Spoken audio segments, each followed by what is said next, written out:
Welcome to Candid Confessions, powered by sudeepaudio.com. Hi, I'm Shantanu. I'm a sound engineer, and we're here to talk about experiences, about how I felt things changed my attitude towards work. Sometimes not just towards work, but also towards life in general. Most have been learning experiences of how I could improve. Lots of learning experiences which also taught me what I should not do, which is also very important for people to understand, because it's not always you learn what to do, it's you also learn through mistakes of others or yourselves as to what should not be done, which is also a learning experience. So let me start right at the beginning of time.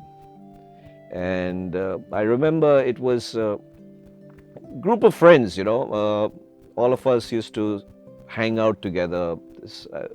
We were at college, school, and most of my friends today are still the same friends that I had from that era. And I remember very clearly that I was into academics at that point of time, into postgraduate studies, but my interest has always been with music. So music has always been something that, took my mind off the so-called daily vigors of life and academia and, the pressures of being a teenager. So, uh, so what do people do, Yeah. So here I was, and with all these friends of mine, and having a great time going to all these concerts, going into their studios and enjoying listening to their music, and at the same time being fascinated by the whole process. Not just the process of performance, but of the process of recording as well, mixing, how things happen. And it was just like I was like a small, like a young kid in a candy store. There's so much over there, and it's all looks so good, all looks so exciting. And I said, wow, this is a fantastic hobby to have, because my main line of work was my academics, which would then later on lead me into doing a job in the actual formal world, where being a student of science, I was working, as a research assistant in a pharmaceutical laboratory. So if I'd carried on there, I would probably be part of the current vaccination program and being in a company involved in something like that. But fate had something else in store for me. So there I am hanging around with all these friends of mine, some of them very famous today, well-known personalities. And we were all hanging around doing stuff, and they used to see me around, after studies, after college, coming by and hanging out. And I went through a bit of a lean period in terms of my academics, where there were no grants coming in, so there's nothing much to do. And these friends of mine, we are sitting down in a PG accommodation where 4 people in a room, all friends, and they just told me, so listen man, you're doing your academics, you've done great, all this stuff is going fine, you're so into the music scene, you know so much about the music scene, you know about the processes, all those kind of things. Why don't you, as a as a as a breakaway, why don't you just try this out? He said, listen man, I know nothing, I'm not even a musician, I know nothing about this. I said, listen, what do you have to lose? If something like this does not work out, you always have your academics to fall back on. In fact, you're in one of the best positions of your life, where you have a win-win situation. If something works, that works for you. If it doesn't work, you go back to your academics. So I said, okay. So there's another friend of ours, Soli Dastur, who ran this studio in south of Bombay, a studio called the Music Room. And the Music Room studio, great little studio. As its chief engineer was a very close buddy of mine, was Nakul Kamte, who's today one of the celebrated engineers. and he was a friend of mine, and they Nakul put the proposal up to Soli, and Soli has known me for a while, and said like, come on in, join in as an intern, so to say, So I said, great, let's do that. And so there I was thinking, get into this glamour world, even though it's behind the glass, it's a great glamour world. And then Nakul, Ehsan, Ranjit, who were all friends of mine, put me through the paces, and only to realize that, for the first maybe a month or so, I didn't touch a piece of recording equipment. In fact, I was like the studio telephone receptionist. That was the days before mobile phones. Yeah. So telephone receptionist, taking food orders, going to some place to go and collect checks, maybe go in somewhere to drop in an invoice, doing all this kind of mundane work. And I'm saying that I'm this whole celebrated academic, I'm doing all this, I have all these qualifications behind me, and I'm doing a job of a peon, not realizing that till something later. So I said, fine. So slowly, I started getting work in the studio, where my seniors started, showing me the process. And that process, you start work as it's not an Indian term, but it's a term over there, it's known as a gopher. So gopher is a person who just does all these odd jobs, who will eventually then start, hopefully, engineering, depending on his attitude and his skills.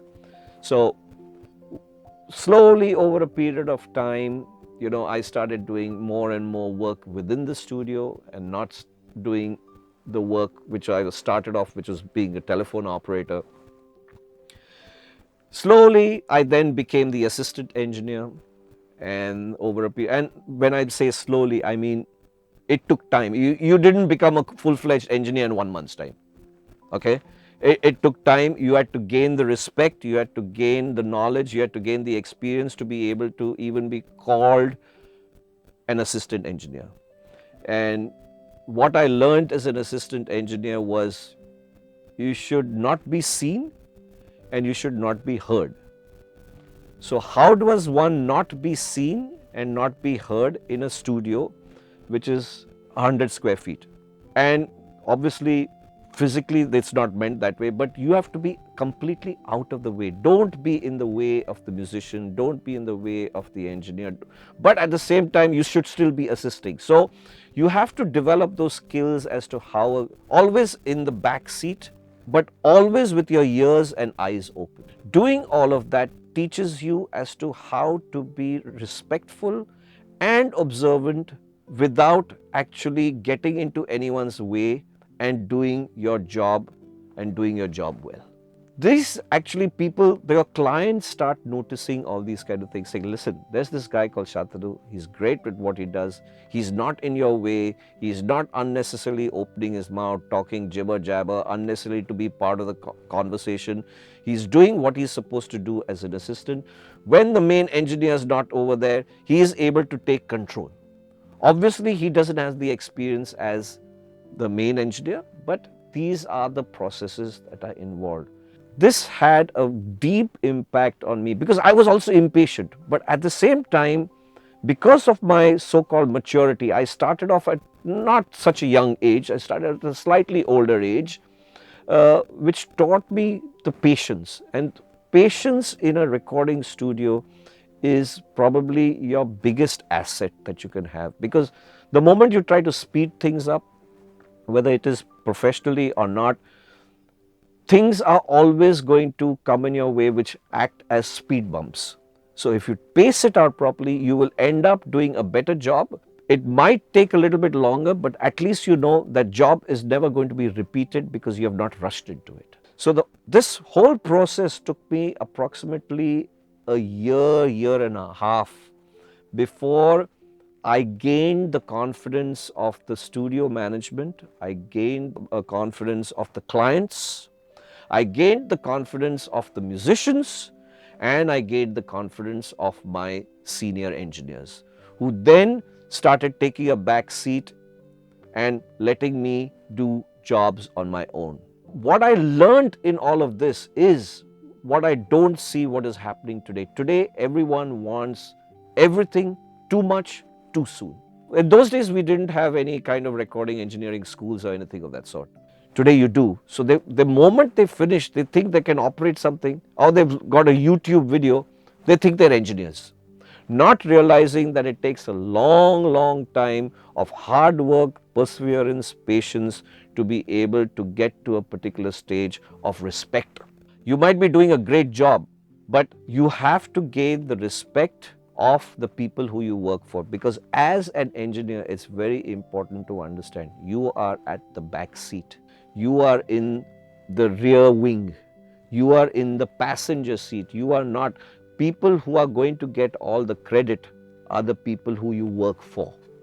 You might be in a profession which has a lot of glamour, but that glamour is not yours. The glamour is the people who you work with. And when you have that kind of understanding, then you are not trying to show off. When I say show off, I mean show off about your skills as an audio engineer. Saying, look, Ma, what a great reverb I've used. The moment you say something like that, oh, what a great reverb I've used, that means people are focusing on the reverb. They're not focusing on the bigger picture, which is the song. So the song needs to sound good in its entirety, not individual elements. That actually tells you what a good engineer you are, whether as a recording engineer or as a mix engineer.